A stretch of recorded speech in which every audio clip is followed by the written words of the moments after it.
ओंकार वंदना करे पुणी घड़घड़ी मारलानी हो एनीवे ओंकार वंदना करा पे मते कहै छी मते संभाग रो संपादक कवि कुमार दास तेणु मु व्यक्तिगत भाव में पुणी आउ थे समस्त स्वागत करुच्ची आमर ये 49तम बौद्ध जिलार विचारधारा कार्यक्रम आम जो आलोचना चक्र तेणु प्रथम ओंकार ध्वनि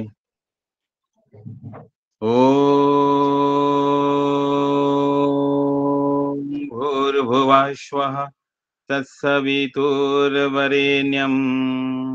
भर्गो देवस्य धीमहि धियो यो नः प्रचोदयात् ॐ गुरुब्रह्मा गुरुविष्णु गुरुदेव महेश्वर गुरु साक्षात् परं ब्रह्म तस्मै श्री गुरवे नमः अखण्डमण्डलाकारं व्याप्तं येन चराचरं तत्पदं दर्शितं येन तस्मै श्री गुरवे नमः ॐ पूर्णमद पूर्णमिदं पूर्णात् पूर्णमुदच्यते पूर्णस्य पूर्णमादाय पूर्णमेवावशिष्यते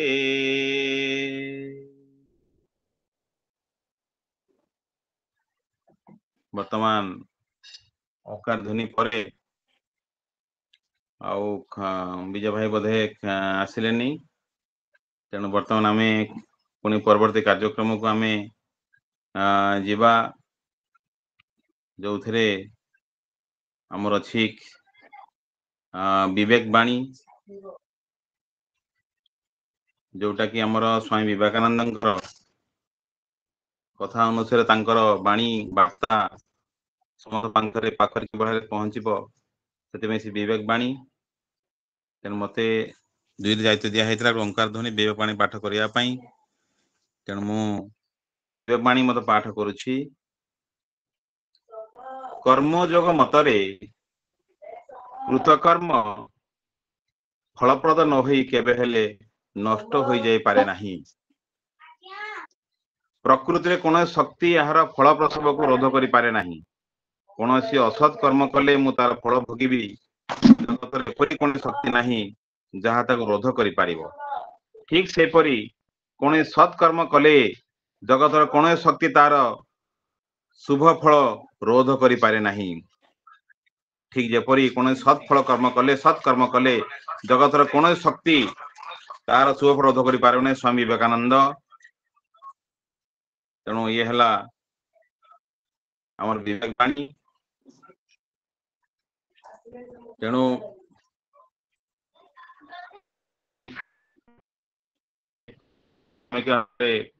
सभापति भाव में कार्य करुच्ची सदानंद भाई जो सभापति करुले आमर संपादक बौद्ध जिलार से सामूहिक भाव में वर्षा बोस टे झील गणा जाइंट तेणु से मुझे कम तुलेबी बर्तमान मुझर आज गोटे सुंदर विषय रे आलोचना करने से निष्पत्ति ग्रहण करिसेंती तेणु अशेष धन्यवाद देवी आमर आलोचक को जी बौद्ध जिलार जी आमर सभापति श्रीयुक्त हृषिकेश प्रधान महोदय जी दीर्घ वर्ष धरी आमर बौद्ध जिले में स्वामी रामदेव जो पातंजलि योग समिति से तांकर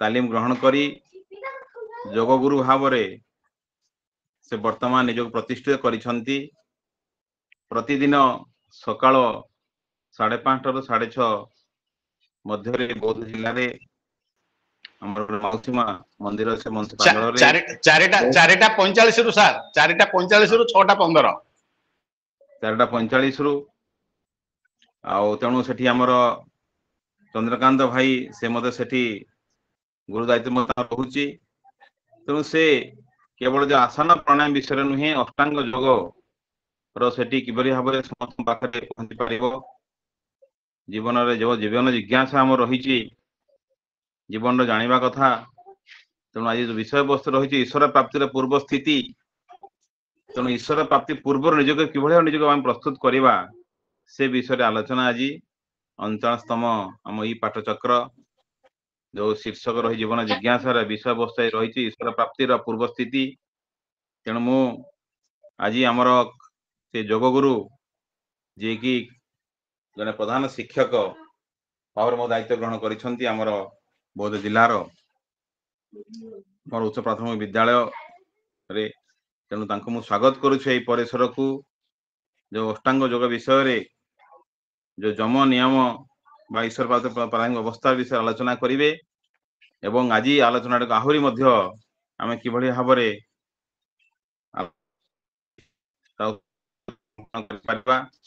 संपन्न करि परिबा। अनुरोध करी आम आलोचक महोदय को तांकर आलोचना को शुभारंभ करेंगे। जगगुरु महोदय को अनुरोध करुछि से कार्यक्रम को आरंभ करेंगे। खुशीकेश प्रधान सार। धन्यवाद धन्यवाद भाई प्रवीर भाई। हरि ओम ब्रह्मानंदं परम सुखदं केवलं ज्ञानमूर्तिं द्वन्द्वातीतं गगनसदृशं तत्त्वमस्यादिलक्ष्यम् एकं नित्यं विमलमचलं सर्वाधिसाक्षिभूतं भावातीतं त्रिगुणरहितं सद्गुरुं त्वां नमामि। तस्मै श्री गुरवे नमः। उपस्थित थिबा समस्त सुधी वृंदं को मो प्रणिपात निवेदन करुछि एवं स्वागत मध्य करुछि आजिर ए आलोचना चक्र को। एक सुंदर प्रसंग रही ईश्वर प्राप्तिर पूर्व स्थिति आमे किभली भाबरे निजको प्रस्तुत कले ईश्वर प्राप्ति आम पई सुगम हबो ता ऊपर एक आलोचना रखिबार प्रयास करुछि। जदि किछि कहिबारे उपस्थापना करिबारे त्रुटि रही जाए तो आपण माने सब विवेक बुद्धि गुण रे मते निश्चित भाव रे क्षमा करिवे, संशोधन करिनेबे। ईश्वर प्राप्तिर पूर्व स्थिति रो प्रमुख शब्द हला ईश्वर। आमे माने समस्ते जानिछे जे ईश्वर इज ए स्पेशल पुरुष जिए क्लेश कर्म विपाक एवं आशयरु मुक्त थांती। क्लेश माने इग्नोरेंस तांको पाखरे किछि मध्य अजणा न थाए, सर्वज्ञाता एवं कर्म करिवारे से स्वतंत्र, सर्वतंत्र स्वतंत्र, काहारी अपेक्षा से करंतिनी कर्म संपादन करिबारे एवं विपाक विपाक अर्थात फ्रूट ऑफ एक्शन तांकु आदौ अफेक्ट करि पारेनी, सेथुरु मध्य से मुक्त एवं शेषटी होची आशय। आशय अर्थात अटैचमेंट, कौन सी आसक्ति तांको पाखरे न थाए। तेणु एभली एक तत्व एभली एक शक्ति को प्राप्त कले मानव जे महामानव रे परिणत हो जाए यह अवश्यम भावी। तेणु से भगवान से ईश्वर सत्ता को अनुभव करने सर्वप्रथमे एक छोट पद्यांशर अवतारणा करी आपण माने निश्चित भाव ताकू एंजॉय करिवे, उपभोग करिवे बोली आशा रखिबी। कौन कहे तेरी महिमा, कौन कहे तेरी माया, किसी ने है परमेश्वर तेरा अंत कहीं न पाया। कौन कहे तेरी माया, अजर अमर अविनाशी, कण कण में व्यापक है। सबसे पहला उपदेशक और अध्यापक है, गुरुओं का भी गुरु है ईश्वर, गुरुओं का भी गुरु है ईश्वर, ऋषियों ने फरमाया, कौन कहे तेरी माया, कौन कहे तेरी महिमा, कौन कहे तेरी माया। सारे सूरज चांद सितारे भी तुझ में है, सभी समुंदर सभी किनारे भी तुझ में है। सृष्टि के अंदर बाहर तू, सृष्टि के अंदर बाहर तू, एक समान समाया, कौन कहे तेरी माया, कौन कहे तेरी महिमा, कौन कहे तेरी माया। एभली ईश्वर को आमे प्राप्त करिवार जेतेबेले प्रयास करिबा, सेतेबेले आमको पूर्वरु प्रस्तुत करिबा को पड़िबो। प्रथमे अष्टांग योग माध्यम रे आमे निजकु परिष्करण करिवार आवश्यकता अछि। प्रथम अंगटी होची जम संक्षिप्त, जेहेतु विषय बहुत प्रसंगटी बहुत लंबा, तेणु अवतारणा कला बेले मु निश्चित भाव में संक्षिप्तता को अवलंबन करी, आपण माने निश्चित भाव में ताकू आदरी नेबे। प्रथम होची जम। जम माने एक नियम जार अनुष्ठान द्वारा मन एवं इंद्रिय गुड़ी को आमे संयम करि परिबा, निग्रह करि परिबा, एकाग्र करि परिबा। से जमरे केतोटी उपनियम रहिछि, यथा अहिंसा, मन वचन कर्म रे कहारी क्षति न करिबा। एवं द्वितीयटी होची सत्य, अर्थात आमे जहा सुनुछु, जहा देखुछु एवं जहा अनुभव करुछु, तार विपरीत कौनसी कर्म संपादन न करिबा। अस्तेय अर्थ देखंतु केळे उपादेय तत्व गुडाक सब रही। अस्तेय अर्थात चोरी न करिबा, से मन रे हो, इंद्रिय रे हो, शरीर रे हो, चोरी करिवार आदौ प्रयास न करिबा बा चोरी न करिबा। एवं चतुर्थटी होची ब्रह्मचर्य। ब्रह्मचर्य अर्थात कामना वासना को उत्तेजित करुथिबा दृश्य श्राव्य अर्थात बा श्रृंगार आदिर परित्याग करी सतत वीर्य रक्षा करिबा रो ना होची ब्रह्मचर्य। एवं पंचमटी होची अपरिग्रह। आजिकाली आमे देखुछु विभिन्न आड़े अनेक व्यक्ति अनेक धन संपत्ति टंका पैसा को संग्रह करिबारे निजर जीवन को तिल तिल करी सारी देउछंती। सेमाने चिंता करिबा दरकार जे आमे आसीथिले कोन नेई एवं गला बेले जीवा बा कोन नेई। जेमिति आसीथिले सेमिति ही हमको फेरिबार अछि, किंतु ए ज्ञान सेमाने हरेई बसंती एवं सबु शक्ति को उपयोग करी धन संपत्ति टंका आदि संग्रह करिबारे लागी पड़ती।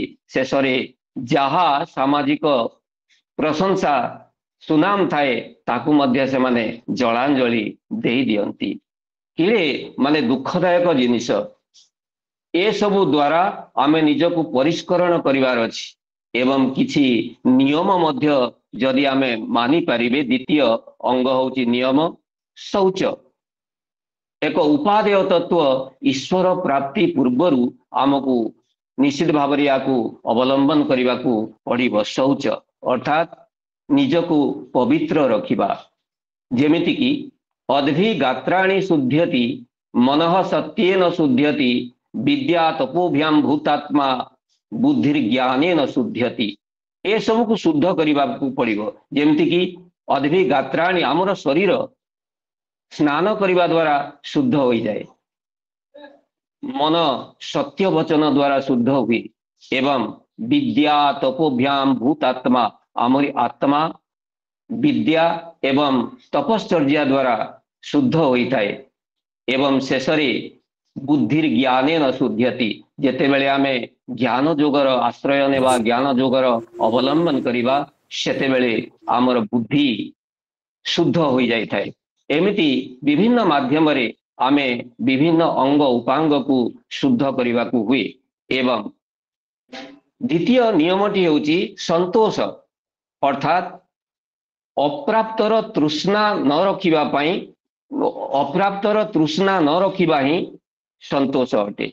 जहाँ भगवान को करुणारू जहाँ भगवान को दयारू आमको प्राप्त होईछि सेथिरे आमे बंची शिखिबा एवं जहाँ आमको मिलिनी सेथिपाई आदौ तृष्णा ही रखिबा नाही, यार ना होची संतोष। तप अर्थात तपर जदि आक्षरिक अर्थ को आमे देखिबा द्वंद्व सहनम, सुख दुख हानि लाभ आदि प्रत्येक स्थिति रे निजको निजर संतुलन रक्षा करी रहिबार ना होची तप।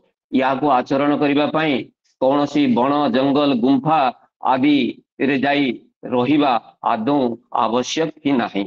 आमर ए गृहस्थ धर्म रे रही मध्य आमे ए सब को पालन करि परिबा। एवं चतुर्थ नियमटी होची स्वाध्याय। स्वाध्याय दुईटी उपाय रे आमे दुईटी पर्याय रे बुझिबा। गोटे होची सु अध्याय अर्थात सत साहित्य गुड़िकर अध्ययन एवं द्वितीयटी होची स्व अध्ययन अर्थात निजकू अध्ययन करिबा, निजकू पढ़िबा।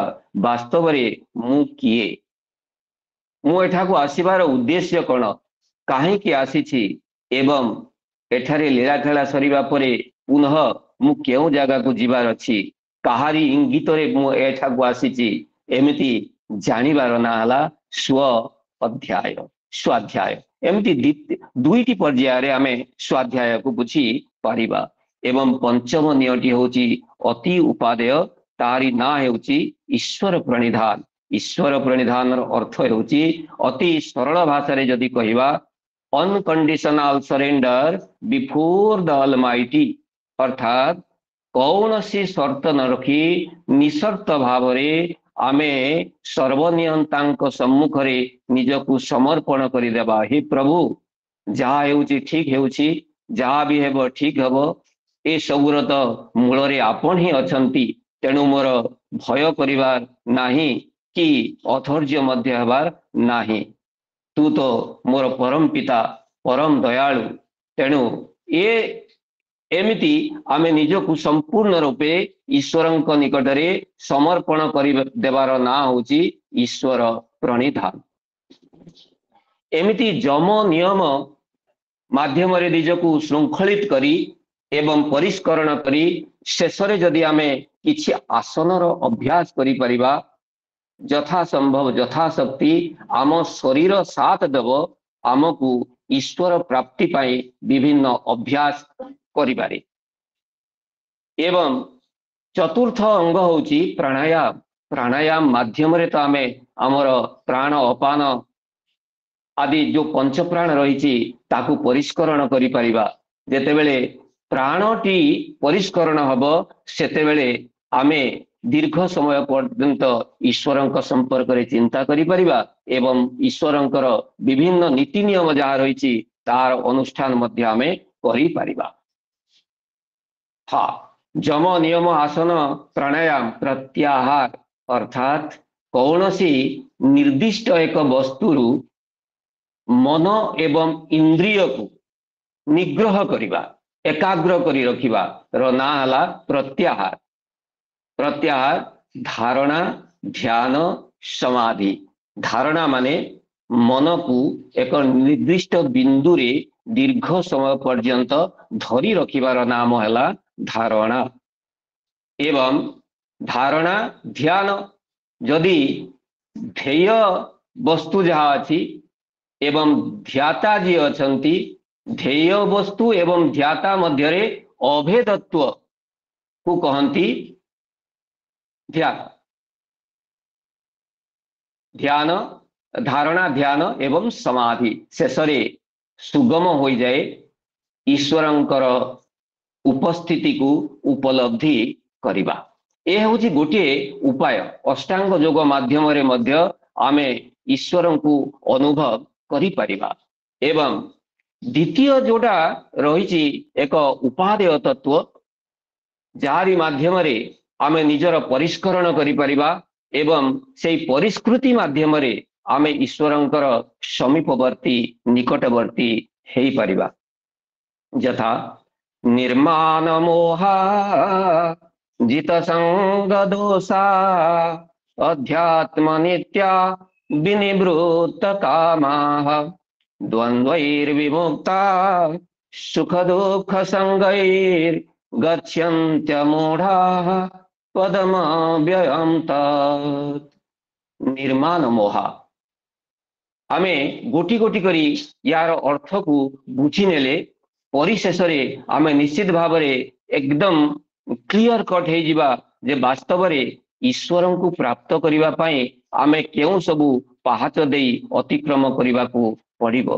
प्रथम पहाच हेउची निर्माण मोहा अर्थात मान एवं मोह ए दुईटी ईश्वर प्राप्तिर घोर अंतराय प्रतिबंधक। मान माने कौन बड़पणिया बा प्रतिष्ठा निजे कौन सी कार्य संपादन कले बा जदि आमे भगवान कौन सी नाम को जप करुछु से जप रो संख्या को आमे बहुत मात्रा रे प्रचार करिताउ। मु एतकी हजार ईश्वरंकर नाम जप कली सेतकी हजार नाम जप कली ए अनुष्ठान कली हाँ मु सुंदरा कांडर अनुष्ठान कली एमिति विभिन्न कथा प्रचार प्रसार करि थाउ। ए होची बड़पणिया निजर प्रतिष्ठा पाई या को परिहार करने को पड़िबो। एवं मोह अर्थात अविवेक विपर्जय ज्ञान या को कहती मोह जहाँ को कहती आहरी मध्य भ्रम या को परिहार करने को पड़िबो। ए उभयरु जो माने निजको मुक्त करि पारंती अर्थात जाति गुण ऐश्वर्य एवं विद्या को नहीं जो माने अज्ञतारे मान करती अभिमान करती एवं विपर्जय ज्ञान रखती सेमानंक पाई यह ईश्वरंक ठारू बहुत दूर को नहीं जाए। ए सब को नहीं जो मानंक ठारे बड़ीमा भावना रही न थाए सेमाने ही ईश्वरंकर निकटवर्ती होई पारंती अर्थात मान एवं मोह को परित्याग करने को पड़िबो। द्वितीय पावच्छटी होची जितसंग दोषाः। जितसंग दोषाः माने संग शब्दर अर्थ होची आसक्ति।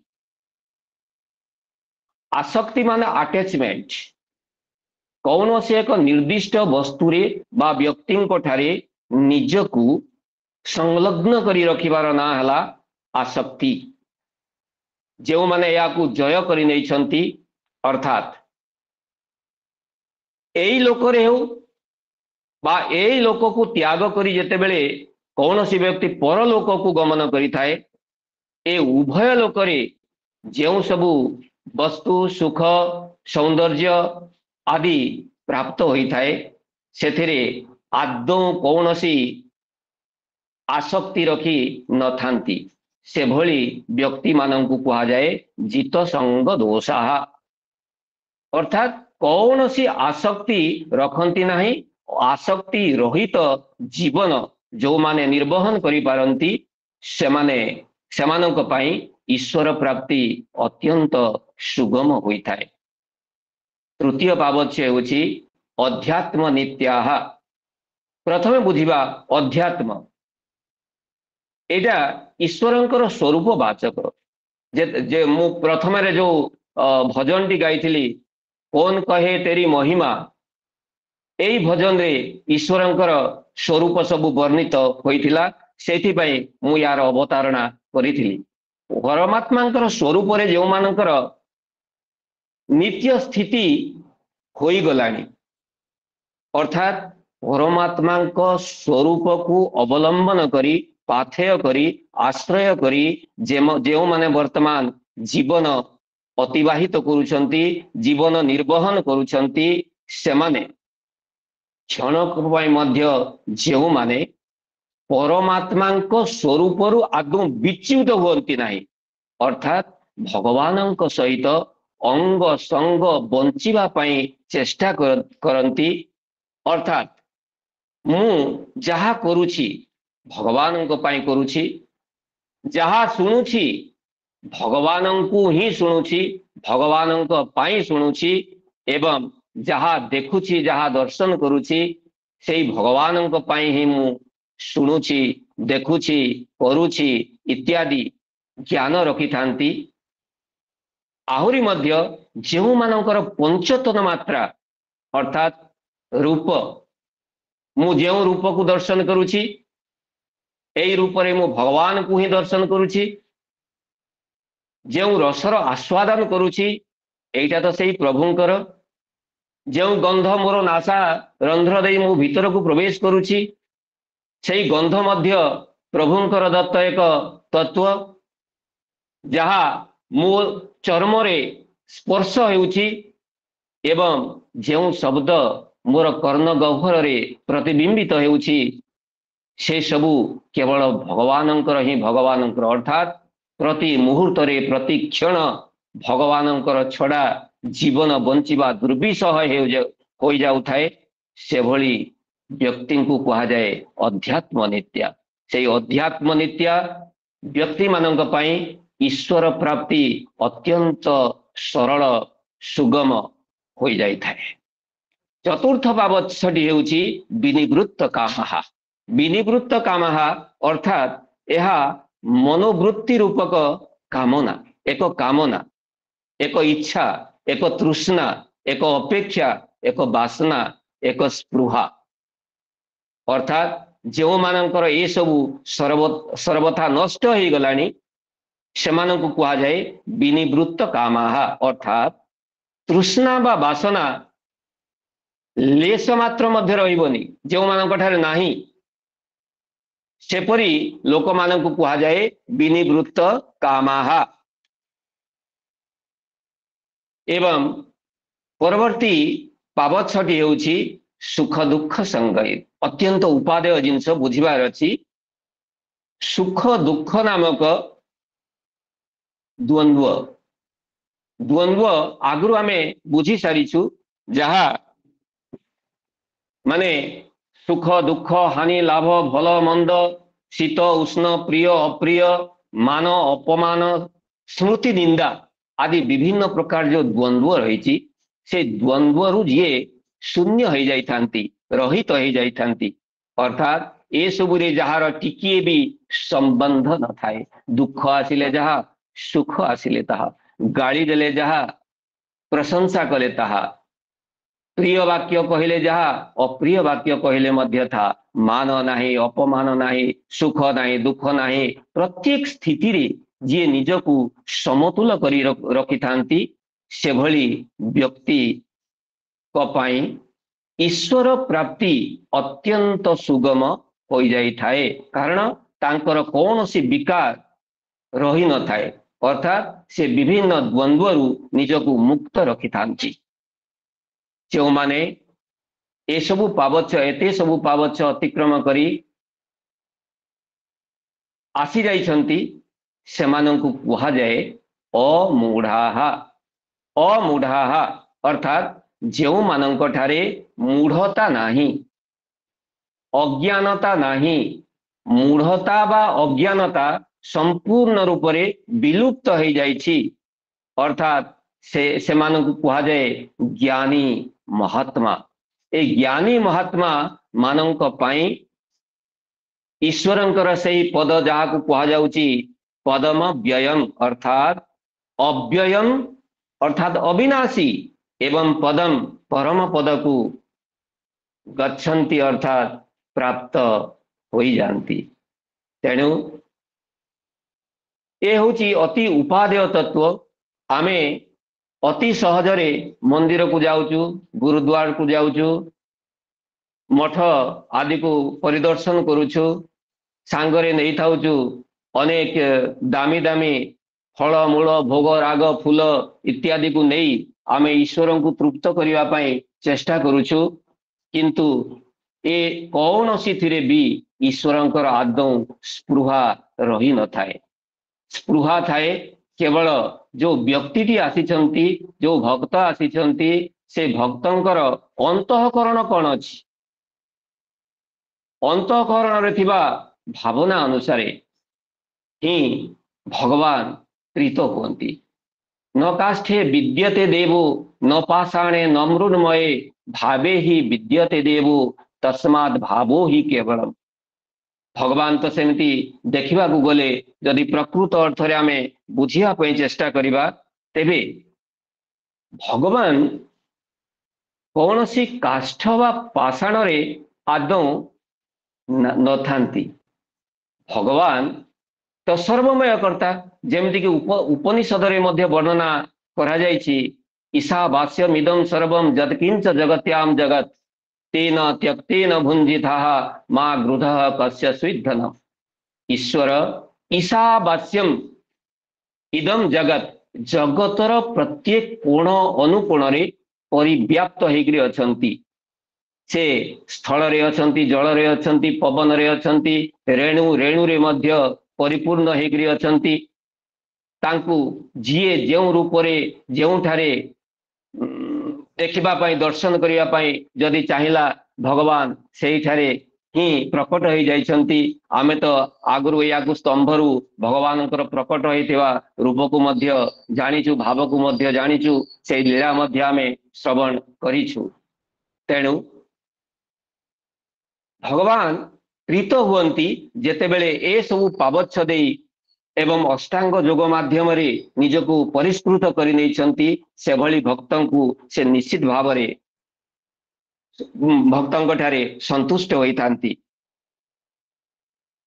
आहुरी मध्य अन्य एक सरल उपाय ईश्वर को अनुभव करिवा पाई, ईश्वर को प्राप्त करिवा पाई, ताहा हेउछि आपण माने समस्ते जानती। केवल ए अधम अकिंचन आपण को स्मरण करे देवार प्रयास करुछि। हरेर नाम हरेर नामैव केवलम कलौ नास्तैव नास्तैव नास्तैव गतिरन्यथा। अर्थात जेमिति कि सत्य जुगरे तपस्या माध्यम रे भगवानंकर सानिध्य प्राप्त हेउथिला। त्रेतया जुगरे यज्ञ आदि अनुष्ठान द्वारा भगवानंकर लीला माधुर्य को अनुभव करि हेउथिला एवं तांकु प्राप्त मध्य करा जाई पारुथिला। ठीक सेमिति द्वापर जुगरे द्वापरे परिचर्यायाम अर्थात भक्ति द्वारा सेवा द्वारा भगवान को प्रीत करा जाई पारुथिला। एवं ए कली जुगरे ना अछि तपस्यार आवश्यकता। एते सहस्र वर्ष धरी तपस्या करिवार सामर्थ्य मध्य आजिर मनीष पाखरे नाही। जो यज्ञ त्रेतया जुगरे करा जाउथिला, यज्ञ रे जहा सब हवन करा जाउथिला, से हवन सामग्री गुड़िक आज आउ पवित्र होई रही नाही। विभिन्न केमिकाल रो प्रयोग रे, विभिन्न कीटनाशक आदि औषधर प्रयोग रे से गुड़िक दूषित हो गलानी। जो घी आमे आहुति देई थाउ से घी मध्य आज आउ पवित्र नाही।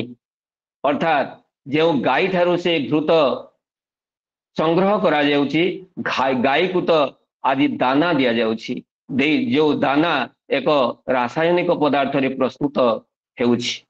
तेणु घी मध्य पवित्र। तेणु यज्ञ आदि द्वारा भगवान को प्राप्त हेबा आजिका समय रे संभव नुहे। एवं भक्ति एवं सेवा माध्यम रे द्वापर जुगरे भगवान को संतुष्ट करा जाई पारुथिला एवं तांकर साहचर्य मध्य प्राप्त करा जाई पारुथिला। आज लोक मानकर सेतिकी ଧୈର୍ଯ୍ୟ ନାହିଁ। ଏ ଆଜିକାର ଦିନରେ ଆମେ ଯଦି ଯଦି ଦେଖିବା, ବାପ ମାର ସେବା କରିବା ପାଇଁ ପୁଅ ଝିଅ ଚାହୁଁନାହାନ୍ତି ବା ତାଙ୍କ ପାଖରେ ଆଜିକାଲି ଆଉ ସମୟ ନାହିଁ। ସେଥିପାଇଁ ବହୁତ ପରିତାପର ବିଷୟ, ଦୁଃଖର ବିଷୟ ଆଜ୍ଞା ମାନେ, ଯେ ଗାଁ ଗାଁରେ ମଧ୍ୟ ଆଜିକାଲି ସବୁ ତିଆରି ହେଲାଣି ଜରାଶ୍ରମ। ଟାଉନ ସହର ଜାଗା ମାନଙ୍କରେ ତ ରହିଛି, ଜରାଶ୍ରମ ରହିଛି। ପୁଅ ବୋହୂ ବା ଝିଅ ମାନେ ବାପା ମାଙ୍କୁ ସେଇ ଜରାଶ୍ରମରେ ଛାଡ଼ି ଦେଇ କିଛି ପଇସା ଡିପୋଜିଟ କରିଦେଇ ସେମାନେ ନିର୍ବିଘ୍ନରେ ଆନନ୍ଦରେ ସେମାନଙ୍କର ସମୟ ଅତିବାହିତ କରୁଛନ୍ତି। ତେଣୁ ଦେଖନ୍ତୁ କି ଭୟଙ୍କର ସମୟ ବର୍ତ୍ତମାନ ଚାଲିଛି। ଏବଂ ଏ କଳି ଯୁଗରେ ଏକ ଏମିତି ଯୁଗ ଯାହା ସତ୍ୟ ତ୍ରେତୟା ଏବଂ ଦ୍ୱାପର ଯୁଗ ଠାରୁ ଏ କଳି ଯୁଗ ହେଉଛି ଅତି ମହାନ। କାରଣ ଏଇ ଯୁଗରେ, ଏଇ ସମୟ, ଯୁଗ ମାନେ ସମୟ, ଏଇ ସମୟରେ ଆମକୁ ନା ତପଶ୍ଚର୍ଯ୍ୟା କରିବାକୁ ପଡୁଛି, ନା ଯଜ୍ଞ ଅନୁଷ୍ଠାନ କରିବାକୁ ପଡୁଛି, ନା ଭକ୍ତି କରିପାରିଲେ ଭଲ, ନା କାହାରି ସେବା ଆମେ କରିବା ନାହିଁ, ଏମିତି ମାନେ ନୁହେଁ। କିନ୍ତୁ ଅତି ସରଳ ଉପାୟ ହେଉଛି ପ୍ରଭୁଙ୍କର ନାମ ସଂକୀର୍ତ୍ତନ କରିବା। ପ୍ରଭୁଙ୍କର ନାମ ସଂକୀର୍ତ୍ତନ କରିବା ମାନେ ଏ ନାମ ଜପ ସବୁ ଦୁର୍ଗତିକୁ ନଷ୍ଟ କରି ଦେଇଥାଏ, ଅଚିରେ ନଷ୍ଟ କରି ଦେଇଥାଏ। ଯେମିତିକି ନିୟମ ରହିଛି, ଆମେ ଦିନକୁ ଯେତୋଟି ଶ୍ୱାସ ନେଉଛୁ, ପ୍ରତି ଶ୍ୱାସରେ ଗୋଟିଏ ଗୋଟିଏ ନାମ ଜପ କରିବାର ବିଧି ରହିଛି।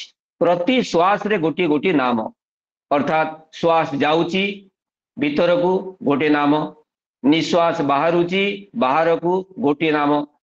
ସେ ନାମ ଆପଣଙ୍କର ଯେକୌଣସି ପ୍ରିୟ ଭଗବାନଙ୍କର ହେଇପାରେ।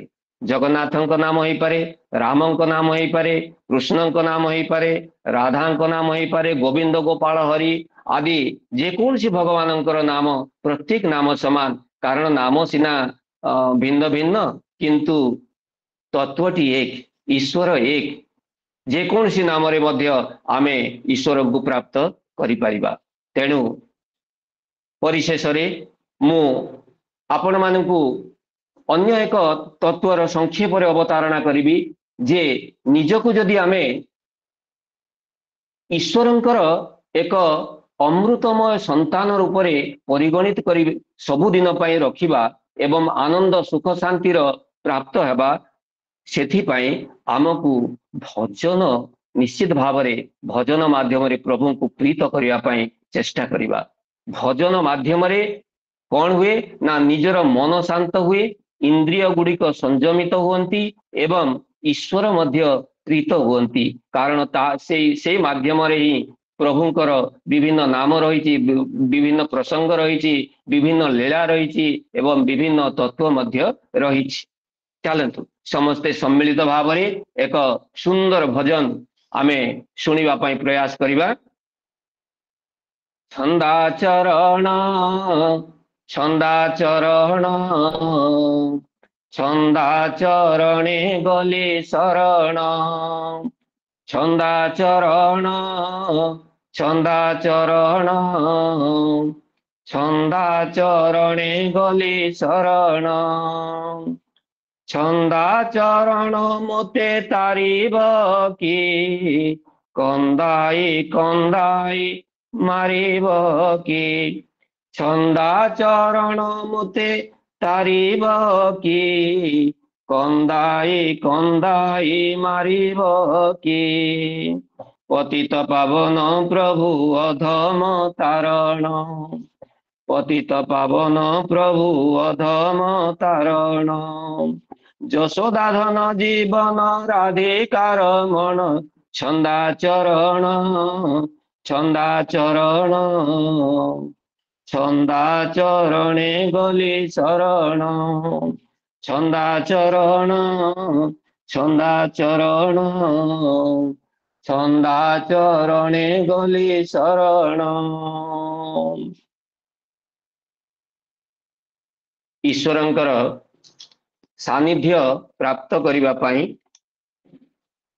ଈଶ୍ୱର ପ୍ରାପ୍ତିର ପୂର୍ବ ସ୍ଥିତିର ବିଭିନ୍ନ ପରିଷ୍କରଣ ପରିଷ୍କୃତି ଅବସ୍ଥାକୁ ଅବତାରଣା କରିବାର ଏକ ପ୍ରୟାସ କଲି। ଆପଣମାନଙ୍କ ପାଖରେ ତାକୁ ଉପସ୍ଥାପନା କଲି। ଆଶା ନିଶ୍ଚିତ ଭାବରେ ଆପଣମାନେ ତାକୁ ଉପଭୋଗ କରିଥିବେ। କୋଉ କୋଉ ଯଦି କୌଣସି ସ୍ଥାନରେ କୌଣସି ତ୍ରୁଟି ରହିଥାଏ ନିଶ୍ଚିତ ଭାବରେ ଆପଣମାନେ ତାକୁ ରଖିଲେ ଏ ଅଧମ ମଧ୍ୟ ନିଶ୍ଚିତ ଭାବରେ ତାକୁ ସଂଶୋଧନ କରିବା ପାଇଁ ଆଗାମୀ ଦିନରେ ପ୍ରୟାସ କରିବ। ଏ ଅପେକ୍ଷା ନିଶ୍ଚିତ ଭାବରେ ମୁଁ ଆପଣଙ୍କ ପାଖରେ ରଖିବି। ୟାରି ସହିତ ମୋର ବକ୍ତବ୍ୟର ଉପସ୍ଥାପନାକୁ ଏଠାରେ ବିରାମ ଦେଉଛି।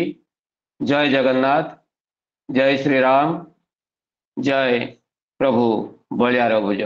हरि ओम। ओम सर्वे भवन्तु सुखिनः, सर्वे सन्तु निरामयाः, सर्वे भद्राणि पश्यन्तु, मा कश्चित् दुःखभाग् भवेत्। ओम शांति शांति शांति। जय गुरु, जय जगन्नाथ।